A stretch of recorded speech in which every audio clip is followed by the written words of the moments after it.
Assalamualaikum warahmatullahi wabarakatuh. Perkenalkan, nama saya Afrizal Ahmad Setiawan.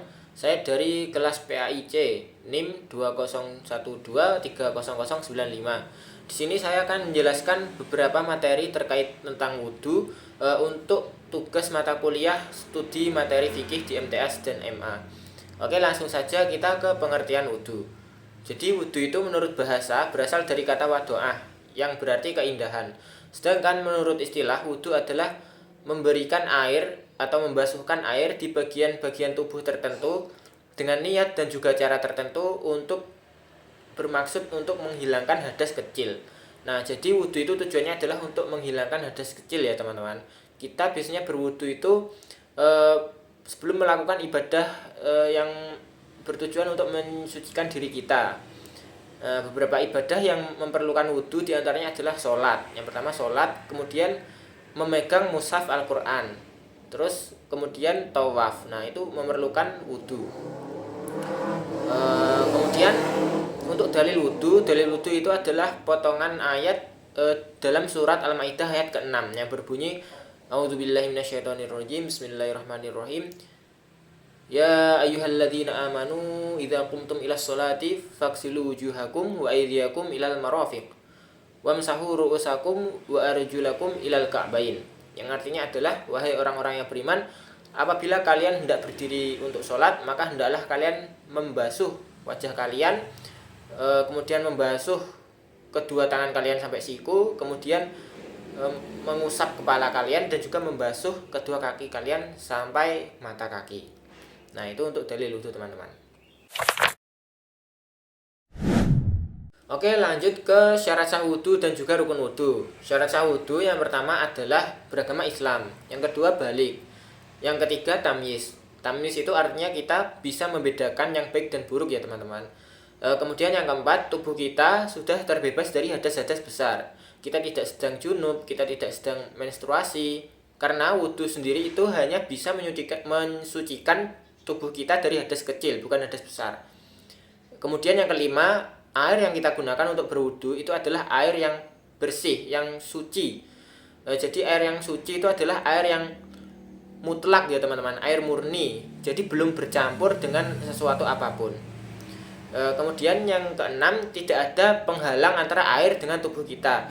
Jadi kalau kita berwudu, air itu harus bisa menjangkau tubuh yang wajib kita kenai air saat wudhu. Tidak ada penghalang dan sebagainya. Seperti kita tidak boleh memakai plester, atau misal yang perempuan itu tidak boleh menggunakan cat kuku yang bisa menghalangi air tersebut menyentuh tubuh kita. Kemudian lanjut ke rukun wudhu. Nah, rukun wudhu ini ada 6 teman-teman. Yang pertama adalah niat, kemudian yang kedua membasuh muka, kemudian membasuh kedua tangan sampai siku, kemudian mengusap kepala, terus membasuh kedua kaki sampai mata kaki, dan yang terakhir adalah tertib. Tertib ini artinya kita melakukan tata cara wudhu tadi secara berurutan. Jangan dicampur-campur atau jangan diacak. Misal kita membasuh kaki dulu baru kemudian membasuh tangan. Nah, itu tidak boleh. Oke, selanjutnya hal-hal yang membatalkan wudhu. Nah, hal-hal yang membatalkan wudhu ada 6. Yang pertama adalah keluarnya sesuatu dari dua jalan, yang baik yang depan maupun yang belakang. Nah, maksudnya ini keluarnya sesuatu dari lubang kita yang ada di depan dan di belakang. Misalnya dari lubang depan itu kita kencing, nah, atau kita mengeluarkan mani. Kemudian yang dari lubang belakang itu misalnya kita kentut atau kita buang air besar. Nah, kemudian hal yang membatalkan wudhu kedua adalah tidur dalam keadaan berbaring, jadi tidak dalam keadaan duduk. Nah, kalau kita tidur dalam keadaan duduk, kita tidak bersandar, kemudian dubur kita itu masih di bawah, tidak terangkat. Nah, itu tidak membatalkan wudhu. Kita tidurnya hanya mengangguk-angguk saja, kesadaran kita belum hilang sepenuhnya, itu tidak membatalkan wudhu. Kemudian yang ketiga adalah hilang akal, baik karena gila atau bisa juga karena mabuk. Nah, itu juga bisa membatalkan wudhu teman-teman. Kemudian yang keempat adalah bersetubuh. Nah, bersetubuh antara pria dan wanita itu dapat membatalkan wudhu. Kemudian yang kelima, bersentuhan kulit antara pria dan wanita yang bukan mahram tanpa penghalang, itu juga bisa membatalkan wudhu. Dan yang terakhir adalah menyentuh kemaluan dengan telapak tangan ya teman-teman. Nah, itu bisa membatalkan wudhu. Nah, untuk tata cara berwudhu, saya mengambil hadis dari riwayat Imam Bukhari yang menceritakan tentang sahabat Utsman yang berwudhu, dan sahabat Utsman berkata kalau wudhunya Rasulullah itu seperti yang dilakukan sahabat Utsman. Nah, hadisnya adalah berikut ini. Nah, sebelum kita berwudhu, pastikan kita sudah berniat terlebih dahulu ya teman-teman. Untuk niat wudhu itu bisa kita baca di dalam hati maupun kita lafadzkan. Kalau kita lafadzkan, lafadznya seperti ini. Nawaitul wudu'a li raf'il hadatsil asghari fardhon lillahi ta'ala. Aku berniat wudhu untuk menghapus hadas kecil karena Allah Ta'ala. Oke, mari kita wudhu. Ya, jadi tata cara wudhu yang pertama itu adalah membaca bismillah. Bismillahirrahmanirrahim. Kemudian kita membasuh kedua telapak tangan sambil menyela-nyela jari.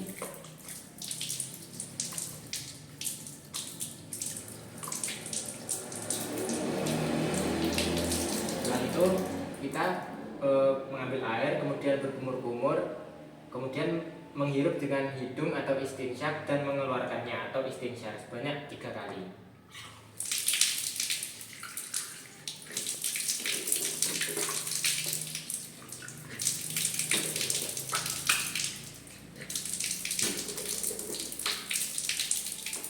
Nah, setelah itu kita membasuh muka ya teman-teman. Nah, bagian muka itu dimulai dari bagian tumbuhnya rambut di sini sampai ke bawah dagu sebanyak 3 kali.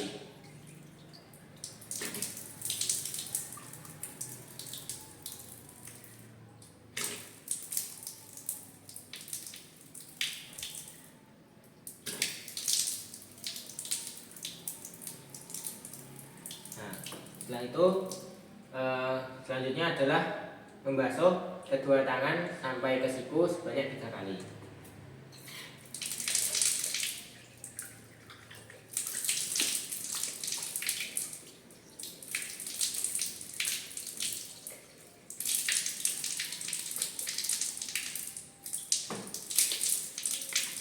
Nah, semuanya dimulai dari bagian kanan terlebih dahulu ya teman-teman.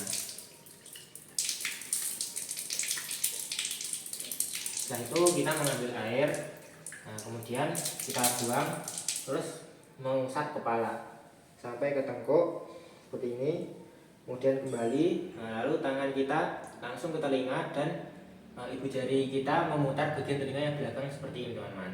Nah, kalau mengusap kepala itu cukup sekali saja. Kemudian yang terakhir adalah membasuh kaki sampai mata kaki sebanyak 3 kali.